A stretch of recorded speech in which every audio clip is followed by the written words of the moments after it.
Now, I spent a long time in Parliament, as you know, Mohammed, and in much of it, the air was full of fear of the radicalization, as they always put it, of Muslims, of Muslim youth.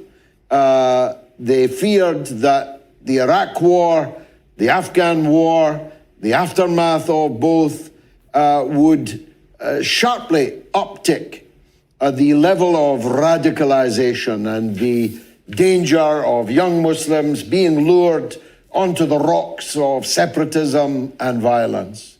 They had multi-million pound programs, Prevent and so on, which weren't very successful, but you knew at least why they were doing these things. They had a legitimate fear of radicalization. I used to say, you know, a Muslim watching on television what's happening in Iraq, what's happening in Afghanistan, is likely to feel pretty radical. There's no need for a cleric to wind them up. There's no need for a pamphlet to tool them. They have their eyes, they can see what's happening to their co-religionists. So how radical are Muslims around the world feeling right now, watching what's happening in Gaza? It's a really good question. And I think what's really interesting is that, Osama bin Laden himself and members of Al-Qaeda and, all the associated kind of groups, they would use these kinds of atrocities happening, especially in Palestine, as the key way of recruiting other people. I mean, the fatwas that Osama bin Laden put forward, you will see, and that's the reason why it went viral some weeks ago. In fact, people were reading the fatwas because a big chunk of it was actually dedicated to the Palestine issue. Now, if in terms of what these particular groups actually espouse, what they espouse is that if they kill our civilians, this is effectively a pragmatic kind of consequentialist reasoning. Now, they think that this consequentialism, this Sharia consequentialism, is acceptable from an Islamic perspective, which it isn't, because there's been a consensus for 1,400 years on the matter, and we can quote the classical sources, Ibn Abdul Barr and others from the 13th century, that said there's a consensus on not killing the civilians. But they would use a kind of consequentialist reasoning by saying that actually they're killing our civilians, and so therefore we can kill their civilians. And they will quote verses from the Quran, effectively alluding to the fact that it's an eye for an eye. If you're going to receive consequence, so impose consequence the way in which you receive the consequence. So they generalize the principle, and they say, in fact, what that means is if they kill our civilians, we can kill their civilians. And so they use an emotional kind of argumentation and a pragmatic kind of consequentialist reasoning in order to get new recruits.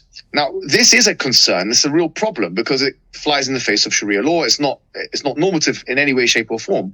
But because of the compelling nature of the emotional aspect of this, when a young man who's not acquainted with the minutiae of jurisprudential legalities in Islamic law is presented with a picture of some kid being blown up and then being told actually there is some Islamic justification, it does actually give fuel or adds fuel to the fire of Islamic, for example, takfirism, I would call it. And these groups become more relevant. So in other words, there is a threat here that the Muslim population and the Western populations have to be wary of. And it is a threat that some young men are going to be looking at these things and thinking, well, they're killing our civilians, maybe we have to go and kill theirs, which is a misnotion in Islamic jurisprudence. But why do we want that environment to be to be acceptable, or to be creating a facilitation for that kind of environment again? And this is something that the Western governments and powers have to look at, because we don't want to see young Muslim people in this country or anywhere else being radicalized to that effect. Quite so. And of course, what's true in Britain will, in terms of quantum, be more true in France.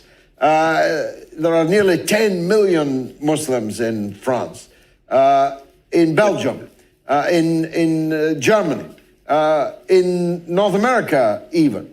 It is just another factor that we have to put into this equation. We are losing any respect that we had in Muslim countries, I mean, if you ran this poll that I'm running tonight in Muslim countries, I mean, the result would be laughable. We're losing respect and friends. We've lost all the very good friends we used to have in the Gulf, in Saudi Arabia, and so on.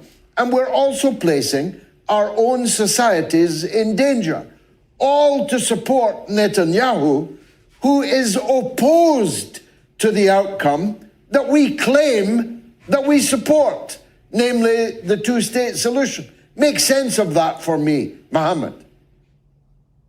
Absolutely. And I think the Americans know that full well, which is why we're seeing a change in parlance. If I had to guess, I would think that the conversation, to put it in simplistic terms, between the Americans and the Israelis at this point is, listen, we're going to give you this amount of time, get the job done, because if you can't get the job done in this amount of time, the status quo cannot remain as it is. It will unstabilize the region. And for the Americans, I do really think that their interests are slightly different, or at least to a large extent, completely different to the Zionist interests, in so much as that they have a region they want to protect. They have trade going through the region. I mean, Yemen, which is the Houthi-controlled Yemen, you have boats going over carrying trade, which can easily be pirated and stopped, and these kind of things. Massive disruption can take place if Hezbollah gets involved, if some escalation takes place. Then they can start destroying desalinization plants, places, and other things in Israel itself. They can start destroying the natural gas reserves there. There can be things that take place if there's an escalation, which will ruin the economy in that area, which will have a trickle-down effect in Europe. And the Americans know that. It's not just a political and geopolitical issue, it's an economic issue. And they don't want to see this region being destabilized, because they have plans for that region. And so I do think that there is a discussion that the Americans are having with the Israelis that, listen, you've got to do this quickly, because public opinion is also against us, and Biden's got his campaign that he needs to do. And if you look at the polls that have been done on this issue, you'll find that this is not as much a right-left issue as it is a young-old issue, that the ages 18 to 35, the ones who are exposed to the social media, or have access to social media and seeing all these people being killed, which are a key demographic for the Democrats, they will less likely, especially definitely the Muslim community in America, but certainly other communities as well, to vote for the Democrats ever again if this continues. So there are so many things which make this not worthwhile for the Americans, which I'm sure are being put into consideration by them. And so that's why you're seeing a change in parlance with some of Biden's words. And I think that that's the best way to predict what's going to happen in the future. Look at what's in the interest of the Americans. And in this case, we know in the interest of the Americans to stabilize the region for trade purposes, for geopolitical purposes, so that they can have, for them, they can have the colonial outpost, which is Israel in the region, being protected, because they want to see the protection of Israel as well. Of course, that's something Israel wants as well. It's a joint objective.